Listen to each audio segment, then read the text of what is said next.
আপনাকে যদি প্রশ্ন করা হয় বলেন তো ইয়ামেলের্নো মার্টিনেজ কত টাকার মালিক, আপনার উত্তরে হয়তো মিলিনিয়ার ছাড়া আর কিছুই খুঁজে পাবেন না। কিন্তু আপনি শুনলে অবাক হবেন, এমন একটা সময় মার্টিনেজের ছিল যে একবেলা না খেয়েও থাকতে হতো।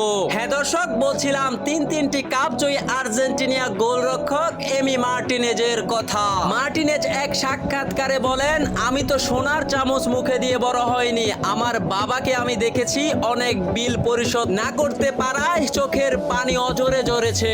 আমি তো এমন এক সময় পেরিয়ে এসেছি রাতের এক বেলায় আমার না খেয়েও থাকতে হয়েছে। সেদিন আমি শপথ নিয়েছিলাম কোনো এক সময় আমি আমার পরিবারের দায়িত্ব নেব।